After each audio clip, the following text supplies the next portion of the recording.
ওম শ্রী গণেশায় নমঃ। ওম নমঃ শিবায়। তো বন্ধুরা, আমি আমার এই ভিডিওতে খুবই সংক্ষিপ্ত আলোচনা করতে চলেছি। আমরা পৃথিবীতে বসবাসকারী যেসব জাতক জাতিক মাঘ মাসে জন্ম, এই মাসফল অনুযায়ী আমরা আমাদের মানব জীবনে কি শুভ শুভ ফল পেয়ে থাকি সেই সম্পর্কে খুবই সংক্ষিপ্ত আলোচনা করতে চলেছি।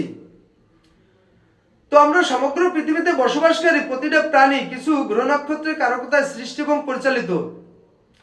তন্মধ্যে যারা এই মাঘ মাসে জন্ম, তারাই গ্রহ নক্ষত্রের কি শুভ শুভ ফল পেয়ে থাকে সেই সম্পর্কে আমি খুবই সংক্ষিপ্ত আলোচনা করতে চলেছি।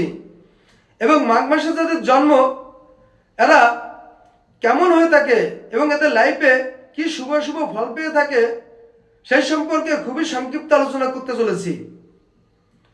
তো বন্ধুরা, সাধারণত দেখা গেছে এই মাঘ মাসে যেসব জাতক ব্যক্তির জন্ম, এরা সাধারণত খুব রাগতের সাহস, পাওয়ারফুল এবং ক্রোধী হয়ে থাকে।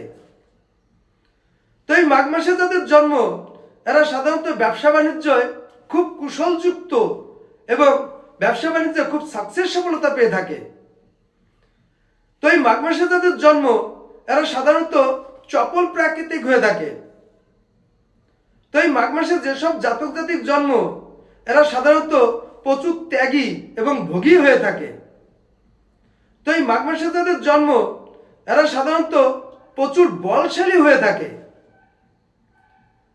তো বন্ধুরা, এই মাঘ মাসে যেসব জাতক জাতিকের জন্ম, এরা সাধারণত বহু পুত্রযুক্ত হয়ে থাকে। তো বন্ধুরা, এই মাঘ মাসে যেসব জাতক জাতিকের জন্ম, এরা সাধারণত প্রচুর ধনী এবং বিত্তশালী হয়ে থাকে এবং এরা লাইফে সাকসেসপূর্ণ লাইফ পেয়ে থাকে। তো বন্ধুরা, এই ছিল এই মাঘ মাসের সম্পর্কে সংক্ষিপ্ত আলোচনা। নমস্কার।